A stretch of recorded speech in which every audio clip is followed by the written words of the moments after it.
घर में रखी पुरानी झाड़ू से कामिका एकादशी के दिन करें। यह एक अचूक उपाय फिर देखें, कैसे रातों रात आपकी किस्मत चमक जाती है। जय श्री हरि विष्णु, जय मां लक्ष्मी। दोस्तों, एकादशी का व्रत समस्त व्रतों में श्रेष्ठ माना जाता है। शास्त्रों में एकादशी के व्रत को व्रतराज कहा गया है, मतलब सभी व्रतों में सर्वोत्तम व्रत होता है।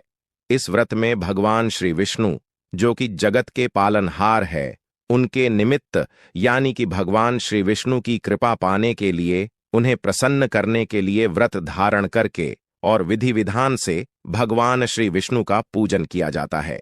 भगवान श्री हरि विष्णु को समर्पित होता है एकादशी का व्रत, और हर महीने में 2 बार एकादशी का व्रत आता है, एक शुक्ल पक्ष में, एक कृष्ण पक्ष में। बहुत से भक्त दोनों एकादशी का व्रत करते हैं, लेकिन कई भक्त सिर्फ एक ही एकादशी का व्रत धारण करते हैं। तो यह पूरी तरह से भक्तों की श्रद्धा पर निर्भर करता है कि वह किस एकादशी का व्रत धारण करना चाहते हैं। लेकिन शास्त्रों के अनुसार अगर आप एकादशी का व्रत नहीं भी करते हैं, सिर्फ एकादशी व्रत के दिन सात्विक भोजन करते हुए भगवान श्री विष्णु का पूजन करते हैं, तो पूजन करने मात्र से ही मन की समस्त कामनाएं भक्तों की पूर्ण हो जाती हैं और समस्त प्रकार के पापों से छुटकारा मिल जाता है। चाहे पाप इस जन्म के हो या पूर्व जन्म के, संचित पाप कर्म हो, समस्त प्रकार के पापों से मुक्ति मिल जाती है। तो एकादशी का व्रत बहुत ही श्रेष्ठ माना जाता है। अगर आप व्रत करते हैं तब तो अत्यंत श्रेष्ठ है, लेकिन जो भक्त व्रत नहीं करते हैं, उन्हें भी आज के दिन भगवान विष्णु का पूजन अवश्य करना चाहिए। तो अपनी एकादशी के दिन झाड़ू से जुड़े उपाय के बारे में बात करने वाले हैं। लेकिन वीडियो में आगे बढ़ने से पहले, अगर आप भी अपने जीवन में भगवान विष्णु और मां लक्ष्मी की कृपा पाना चाहते हैं, तो वीडियो को लाइक करके कमेंट में जय श्री हरि विष्णु और जय मां लक्ष्मी और ओम नमो भगवते वासुदेवाय नमः लिखना ना भूले। दोस्तों, झाड़ू का हम आपको वह नियम बताने वाले हैं जिससे आपको पता चलेगा कि झाड़ू को किस दिशा में रखना शुभ होता है, झाड़ू कब बदलनी चाहिए, झाड़ू को लेकर आपको ऐसी कौन सी गलतियां नहीं करनी चाहिए जो वास्तुशास्त्र में लिखा हुआ है, वरना आपके जीवन में आपको गरीबी, दरिद्रता, परेशानी, कष्ट का सामना करना पड़ सकता है। दोस्तों, एक बात ध्यान रखिएगा, झाड़ू का सीधा तात्पर्य और सीधा संबंध माता लक्ष्मी जी से होता है। किसी भी व्यक्ति ने अगर झाड़ू का सही उपाय सीख लिया और झाड़ू का सही तरीके से उपाय कर लिया, जो हमारे वास्तुशास्त्र में, धर्मशास्त्र में लिखा हुआ है, तो मान के चलिए आपको साक्षात माता लक्ष्मी जी का आशीर्वाद मिलेगा। दोस्तों, आप एक बात जान लीजिए कि हर कोई जानता है झाड़ू को कभी भी रात में नहीं लगाना चाहिए, लेकिन हमारे हिंदू शास्त्रों में कुछ लेख लिखे हुए हैं झाड़ू को लेकर कि मतलब झाड़ू लगाने के शुभ मुहूर्त कब है, झाड़ू कौन से समय पर लगानी चाहिए जिससे आपके घर में सकारात्मक ऊर्जा आए, आपके घर की जन्म जन्मांतर की गरीबी खत्म हो जाए। दोस्तों, जैसा हमने आपको स्टार्टिंग में ही बता दिया था, झाड़ू का सीधा संबंध माता लक्ष्मी जी से होता है। कहाँ गया है? माता लक्ष्मी जी को झाड़ू बहुत ही ज्यादा प्रिय होती है। अगर कोई भी व्यक्ति ठीक तरीके से झाड़ू का प्रयोग कर रहा है, तो निश्चित रूप से उसको माता लक्ष्मी जी का आशीर्वाद मिलेगा। उस व्यक्ति के जीवन काल में कभी भी धन संबंधित परेशानी नहीं होगी। दोस्तों, अगर आप भी चाहते हैं कि माता लक्ष्मी जी का आशीर्वाद आप पर और आपके पूरे परिवार पर सदैव बना रहे, तो कमेंट बॉक्स में तुरंत ही लिख दे जय महालक्ष्मी। और अभी तक आपने वीडियो लाइक नहीं किया है तो वीडियो को लाइक करके चैनल को तुरंत ही सब्सक्राइब कर लें। दोस्तों, हमारे हिंदू धर्म में घर को मंदिर माना जाता है, इसीलिए कहा गया है कि हमें अपने घर को साफ सुथरा रखना चाहिए। शास्त्रों में बताया गया है कि अगर हम प्रतिदिन साफ सफाई करते हैं तो हमारे घर पर माता लक्ष्मी जी वास करने आती है। अगर हमारे घर में रोज साफ सफाई हो रही है तो हमारे घर में कभी भी गरीबी, दरिद्रता, परेशानी नहीं आएगी। वहीं दूसरी तरफ अगर हमारे घर में साफ सफाई नहीं होती है, हमारा घर गंदा पड़ा रहता है, तो हमारे घर में नकारात्मक ऊर्जा का वास हो जाता है। हमारे घर में गरीबी, दरिद्रता आ जाती है और वास करने लगती है, जिससे हमारे घर की बरकत रुक जाती। दोस्तों, आज एक बात आप जान लीजिए, जब भी आप रात में सोने जाते हैं तो एक बात का ध्यान रखिएगा, रात्रि के समय ही आपके घर में नकारात्मक शक्तियां, काला जादू, काली शक्तियां प्रवेश कर जाती हैं। लेकिन अगर आप लोग वास्तुशास्त्र के हिसाब से प्रतिदिन झाड़ू लगा रहे हैं और सही मुहूर्त पर लगा रहे हैं तो कोई भी शक्ति जो आपके घर पर रात में प्रवेश की है वह आपके घर से हमेशा के लिए चली जाएगी। दोस्तों, बहुत ध्यान दीजिएगा, जो आपको हम बताने जा रहे हैं वास्तुशास्त्र के अध्याय नंबर 71 में साफ साफ लिखा हुआ है। जब भी सूर्योदय होता है तो आपको सूर्य उदय के पहले तुरंत ही झाड़ू लगा लेना चाहिए। अगर आप सूर्योदय के बाद झाड़ू लगाते हैं तो आपके घर की जो नकारात्मक शक्तियां होती हैं वह आपके घर से चली जाती है। आपके घर पर सकारात्मक शक्तियां का वास हो जाता है। आपके जीवन काल में किसी भी तरीके की जो परेशानियां हैं वह अपने आप खत्म हो जाएंगी। दोस्तों, झाड़ू एक बहुत ही कॉमन सी चीज है। ये एक ऐसी चीज है जो हर घर में मिल जाती है और हर घर में इसका उपयोग होता ही होता है। लेकिन कई लोगों को और मैक्सिमम लोगों को झाड़ू के नियम पता ही नहीं है, जिसकी वजह से वह जाने अनजाने ऐसी गलतियां कर देते हैं जिसकी वजह से माता लक्ष्मी जी आपसे रुष्ट हो जाती है। आपके पास पहले पैसा आ रहा था, वो पैसा आना बंद हो गया है। तो इसका मुख्य कारण क्या हो सकता है? जरूर आपने ऐसी कोई गलती कर दी है जिसकी वजह से माता लक्ष्मी जी आपसे रुष्ट हो गई है। और उसका एक मुख्य कारण हो सकता है कि आप झाड़ू का उस तरीके से पालन नहीं करते हैं, झाड़ू का उस प्रकार से प्रयोग नहीं कर रहे हैं जिस प्रकार से वास्तुशास्त्र में लिखा हुआ है। दोस्तों, अगर आप यह वीडियो लास्ट तक अंत तक देख लेते हैं, झाड़ू के वह उपाय सीख लेते हैं जो आपको हम बताने जा रहे हैं, निश्चित रूप से आपको माता लक्ष्मी जी का आशीर्वाद मिलेगा, जिससे आपके जीवन काल में आपको धन संबंधित कभी भी कोई परेशानी नहीं होगी। आपके जीवन काल से गरीबी, दरिद्रता, परेशानी, कष्ट, दिक्कत है वह हमेशा के लिए खत्म हो जाएंगे। दूसरी तरफ आपके घर पर धन का आगमन शुरू हो जाएगा। माता लक्ष्मी जी के आशीर्वाद से आपके लिए धन के सारे रास्ते खुल जाएंगे। आपके जीवन काल में आकस्मिक धन की आपको प्राप्ति होगी और माता लक्ष्मी जी आपके घर पर वास करने आएंगे। इसीलिए दोस्तों, इस वीडियो को लास्ट तक अंत तक बिना भगाए देखिएगा। और अभी तक आपने वीडियो को लाइक नहीं किया है, पहले जाकर के वीडियो को लाइक कर दीजिए। तो दोस्तों, कुछ चीजें जिनका आपको ध्यान रखना होगा झाड़ू को लेकर, वह हम आपको बताने जा रहे हैं। तो देखिए, बहुत पहले जो बात है, जो सबसे पहला नियम है झाड़ू को लेकर के, यह नियम है कि कभी भी घर की झाड़ू को अपनी नजरों के सामने मत आने दे। देखिए, इस बात को समझ लीजिए कि झाड़ू को घर में रखते हो चाहे ऑफिस में रखते हो, कभी भी अपनी आंखों के सामने झाड़ू को ना आने दे, ना किसी बाहरी व्यक्ति के सामने आने दे। झाड़ू को ऐसी जगह छुपा करके रखे जो आपकी आंखों के सामने ना हो। मतलब एक दो बार देखना तो ठीक है, लेकिन बार बार अगर झाड़ू पर आपकी नजर पड़ रही है तो बहुत ही अशुभ है। और कहीं कोई व्यक्ति घर का हो या बाहर का है, जो घर के बाहरी लोग हैं, वह आपके घर की झाड़ू को देखते हैं तो यह बहुत ही अशुभ माना गया। इसलिए आपको झाड़ू को ऐसे स्थान पर रखना चाहिए जहां पर किसी की भी नजर ना पड़े। दूसरा नियम यह कहता है कि कभी भी हमें पुरानी झाड़ू का प्रयोग नहीं करना चाहिए। दोस्तों, देखा गया है कई लोग आलस में पुरानी झाड़ू का प्रयोग करते रहते हैं, उसी से साफ सफाई करते रहते हैं। वास्तुशास्त्र के हिसाब से यह बहुत ही ज्यादा अशुभ है। ऑफिस हो या घर हो, कभी भी टूटी झाड़ू का इस्तेमाल करके हमें घर की साफ सफाई नहीं करना चाहिए। इससे हमारे घर पर परेशानियां आती, दिक्कतें आती हैं। हम कोई भी कार्य शुरू करते हैं, उसमें लगातार बाधा आना शुरू हो जाता। तीसरा नियम यह कहता है कि झाड़ू कभी भी खड़ी नहीं रखनी चाहिए। यह बहुत ही ज्यादा अपशगुन होता है। ध्यान रखिएगा दोस्तों, झाड़ू को कभी भी खड़ी करके नहीं रखना चाहिए। झाड़ू को हमेशा लेटा करके रखना चाहिए। चौथा, शाम के वक्त कभी भी घर में झाड़ू नहीं लगानी चाहिए। अगर कोई व्यक्ति झाड़ू शाम को लगता है तो मान के चलिए उस व्यक्ति के घर में माता लक्ष्मी जी कभी वास करनी नहीं आएगी, माता लक्ष्मी उससे रुष्ट हो जाएंगी। पांचवा नियम यह है दोस्तों कि झाड़ू को लेकर आपको यह ध्यान रखना होगा, झाड़ू को आप कभी भी लांघे मत, आपका पांव कभी भी झाड़ू से ना छुए।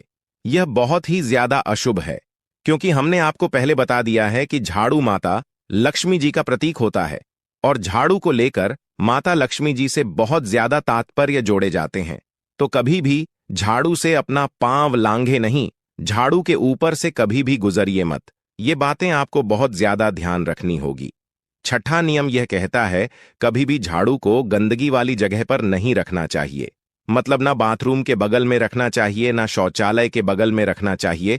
ऐसा अगर आप करते हैं तो निश्चित रूप से दोस्तों माता लक्ष्मी जी आपसे रुष्ट हो जाएंगी। दोस्तों अब आपको जो हम बताने जा रहे हैं इस बात का जरा विशेष करके आप ध्यान रखिएगा। झाड़ू को अगर आप धोते हैं तो स्वच्छ जल और एकदम साफ सुथरे पानी से धोए, कभी भी किसी गंदे पानी से अपनी झाड़ू को मत धोइंदा।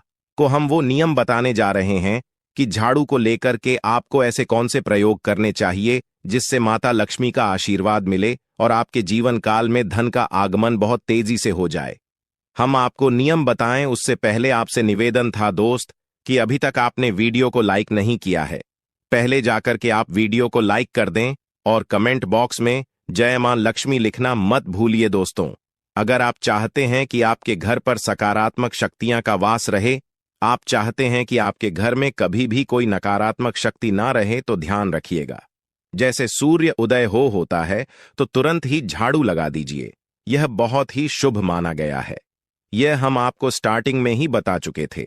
एक बात का ध्यान रखिएगा, अगर आप लोग एकादशी के दिन झाड़ू लगा रहे हैं तो घर के मुख्य द्वार पर थोड़ा सा सेंधा नमक डाल करके झाड़ू लगाइए, यह बहुत ही शुभ है। अगर आप सूर्योदय के बाद एकादशी के दिन थोड़ा सा सेंधा नमक घर के मुख्य द्वार पर डालकर लगाते हैं तो इससे माता लक्ष्मी जी बहुत ही ज्यादा प्रसन्न हो जाती है। दूसरा माना गया है, अगर आप कभी भी झाड़ू खरीदने जा रहे हैं तो शनिवार के दिन झाड़ू खरीदने के लिए सबसे ज्यादा शुभ दिन माना गया है। अगर शनिवार के दिन झाड़ू खरीद कर लाते हैं तो वास्तुशास्त्र के हिसाब से यह बहुत ही ज्यादा शुभ है। तीसरा ध्यान रखिएगा दोस्तों कि आपको इस बात का ध्यान रखना है कि जो आपके घर की झाड़ू है उसको आप लोग पश्चिम दिशा में रखें। अगर आप लोग घर की झाड़ू को पश्चिम दिशा में रखते हैं तो आपके घर में सकारात्मक शक्तियां का वास रहेगा, आपको भौतिक सुखों की प्राप्ति होगी, आपको बैकुंठ की प्राप्ति होगी और आप भी जो भी कार्य करेंगे उस कार्य में आपको सफलता ही मिलेगी। और अगर आप झाड़ू को उत्तर दिशा में अपने घर में रखते हैं तो मान के चल लिए धन संबंधित जितने भी आप निर्णय लेंगे उससे आपको फायदा ही होगा। धन का आगमन आपके जीवन में बहुत तेजी से हो जाएगा। आपके जीवन काल से धन संबंधित जितनी भी परेशानियां हैं वह चली जाएंगी। अब आपको जो हम बताने जा रहे हैं वह बहुत ध्यान से सुनिए दोस्तों, और अभी तक अपने वीडियो लाइक नहीं किया है कृपया करके वीडियो को लाइक कर दीजिए। दोस्तों होता क्या है कि एक बात कही गई है कि अगर आपको झाड़ू सपने में दिखती है तो यह बहुत ही ज्यादा शुभ है, लेकिन किस तरीके से बहुत शुभ है यह आप जान लीजिए। अगर आप सपने में देख रहे हैं कि आप झाड़ू लगा रहे हैं तो यह अशुभ माना गया है। अब आपको सावधान होने की जरूरत है। मान लीजिए आप कोई प्रॉपर्टी खरीदने जा रहे हैं, पैसे का निवेश करने जा रहे हैं शेयर मार्केट में या किसी भी जगह, अब आपको सावधान होना चाहिए। ऐसी जगह पर पैसा मत लगाइए जहां पर 50-50 का चांस है। दोस्तों इस बात का बहुत ध्यान रखिएगा। दूसरा, अगर आप सपने में यह देखते हैं कि आप मंदिर में झाड़ू लगा रहे हैं तो मान के चलिए अब आपके जो कठिनाई वाले दिन थे वह चले जाएंगे, आपके कष्ट वाले जो दिन थे वह खत्म हो जाएंगे और माता लक्ष्मी जी आपके घर पर वास करने आएंगी। यह बहुत ज्यादा शुभ बताया गया है। अब मान लीजिए आप सपने में यह देखते हैं कि आपके घर का व्यक्ति झाड़ू लगा रहा है तो यह उसके लिए बहुत शुभ संकेत है। मान के चलिए कि आपका जानने वाला व्यक्ति जो आपके सपने में झाड़ू लगा रहा है उसका समय अच्छा आने वाला है। तो दोस्तों ये कुछ ऐसी बातें हैं झाड़ू को लेकर जो आपका जानना जरूरी था। अब आपको हम एक प्रयोग बता देते हैं। अगर आप इस प्रयोग को करते हैं, इस उपाय को करते हैं तो आपके जीवन में धन का आगमन बहुत तेज हो जाएगा। एकादशी का दिन माता लक्ष्मी का दिन होता है। इस दिन किया गया उपाय कभी खाली नहीं जाता है। ध्यान रखिएगा दोस्तों यह उपाय है 5 एकादशी का। यह उपाय अगर आप करेंगे तो माता लक्ष्मी का आशीर्वाद मिलेगा। आपको करना यह है कि एक एकादशी को, मतलब पहले एकादशी से जब यह आप उपाय करने जा रहे हैं उससे पहले आप तामसिक भोजन खाना छोड़ दीजिएगा। तामसिक से मतलब है शराब, मदिरा, नॉनवेज, इन सब चीजों को बिल्कुल त्याग दीजिएगा, वरना आपकी यह पूजा संपन्न नहीं मानी जाएंगी। आपको माता लक्ष्मी का आशीर्वाद नहीं मिलेगा। आपको करना सिर्फ यह है कि 5 एकादशी आपको किसी भी झाड़ू के नीचे, जो घर की झाड़ू है उसके नीचे 2 लौंग दबा देनी है और 1 काली मिर्च दबा देनी। इसको पहले एकादशी के बाद दूसरी एकादशी को किसी भी लाल कपड़े में रख देना है। फिर ऐसे लगातार आप जितने भी एकादशी आप इलायची और यह लौंग दबा रहे हैं, ऐसा लगातार आप जितनी भी एकादशी आप इलायची और यह लौंग को दबाते जा रहे हैं, इसको लाल कपड़े में रख ले जाइए और इसको मोली धागे से बांध करके अपनी अलमारी में रख दीजिए। उसको वहीं पर पड़े रहने दीजिए और दिवाली के समय इसको निकाल करके किसी भी बहती नदी में बहा दीजिएगा। दोस्तों, दिवाली तक आपके पास पैसे आने के रास्ते बंद हो गए थे, वह खुल जाएंगे। आपके जीवन में आपको आकस्मिक की प्राप्ति होगी। दोस्तों, ये कुछ ऐसे उपाय हैं झाड़ू को लेकर के जो आपका जानना जरूरी था। हमने आपको एक एक उपाय बता दिया। तो आइए अब आपको सुनाते हैं मोहिनी एकादशी की व्रत कथा, जिसे सुनने मात्र से आपकी सभी मनोकामनाएं की पूर्ति होगी। एक बार की बात है, अर्जुन ने संयम और श्रद्धा से युक्त कथा को सुनकर श्री कृष्ण से कहा, हे मधुसूदन, वैशाख माह की शुक्ल पक्ष की एकादशी का क्या नाम है तथा उसके उपवास को करने का क्या विधान है? कृपा कर यह सब मुझे विस्तार पूर्वक बताइए। श्री कृष्ण ने कहा, हे अर्जुन, मैं एक पौराणिक कथा सुनाता हूं जिसे महर्षि वशिष्ठ जी ने श्री रामचंद्र जी से कहा था। उसे मैं तुमसे कहता हूं, ध्यान पूर्वक श्रवण करो। एक बार की बात है, श्री राम जी ने महर्षि वशिष्ठ से कहा, हे गुरु श्रेष्ठ, मैंने जनक नंदिनी सीता जी के वियोग में बहुत कष्ट भोगे हैं, अतः मेरे कष्टों का नाश किस प्रकार होगा? आप मुझे कोई ऐसा व्रत बताने की कृपा करें जिससे मेरे सभी पाप और कष्ट नष्ट हो जाए। महर्षि वशिष्ठ ने कहा, हे श्री राम, आपने बहुत उत्तम प्रश्न किया है। आपकी बुद्धि अत्यंत कुशाग्र और पवित्र है। आपके नाम के स्मरण मात्र से ही मनुष्य पवित्र हो जाता है। आपने लोकहित में यह बड़ा ही उत्तम प्रश्न किया है। मैं आपको एक एकादशी व्रत का महात्म्य सुनाता हूं।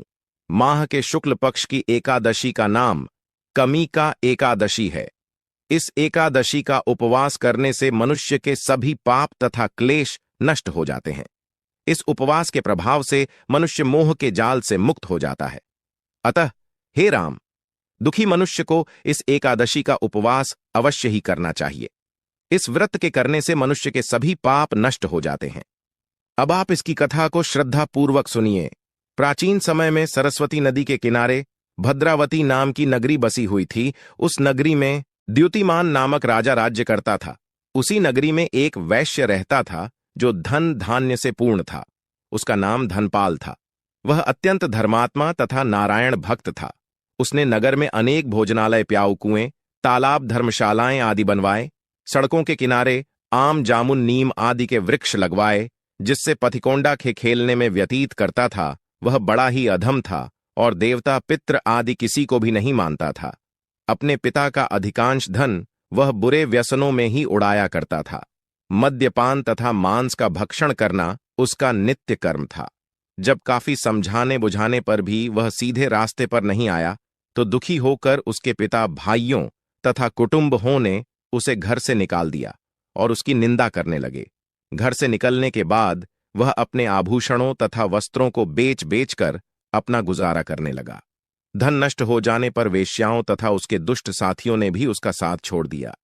जब वह भूख प्यास से व्यथित हो गया तो उसने चोरी करने का विचार किया और रात्रि में चोरी करके अपना पेट पालने लगा।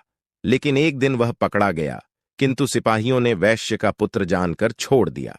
जब वह दूसरी बार पुनः पकड़ा गया तब सिपाहियों ने भी उसका कोई लिहाज नहीं किया और राजा के सामने प्रस्तुत करके उसे सारी बात बताई। तब राजा ने उसे कारागार में ढलवा दिया। कारागार में राजा के आदेश से उसे बहुत कष्ट दिए गए और अंत में उसे नगर छोड़ने के लिए कहा गया। दुखी होकर उसे नगर छोड़ना पड़ा। अब वह जंगल में पशु पक्षियों को मारकर पेट भरने लगा। फिर बहेलियां बन गया और धनुष बाण से जंगल के निरीह जीवों को मार मार कर खाने और बेचने लगा। एक बार वह भूख और प्यास से व्याकुल होकर भोजन की खोज में निकला और कठिन मुनि के आश्रम में जा पहुंचा। इन दिनों वैशाख का महीना था। कठिन मुनि गंगा स्नान करके आए थे। उनके भीगे वस्त्रों की छींट मात्र से इस पापी को कुछ सद्बुद्धि प्राप्त हुई। वह अधम रश के पास जाकर हाथ जोड़कर कहने लगा, हे महात्मा, मैंने अपने जीवन में अनेक पाप किए हैं। कृपा कर आप उन पापों से छूटने का कोई साधारण और बिना धन का उपाय बतलाइए। आरक्षी ने कहा, तू ध्यान देकर सुन। आषाढ़ माह के कृष्ण पक्ष की एकादशी का व्रत कर। इस एकादशी का नाम कमिका एकादशी है। इसका उपवास करने से तेरे सभी पाप नष्ट हो जाएंगे। ऋषि के वचनों को सुन वह बहुत प्रसन्न हुआ और उनकी बतलाई हुई विधि के अनुसार उसने योगिनी एकादशी का व्रत किया।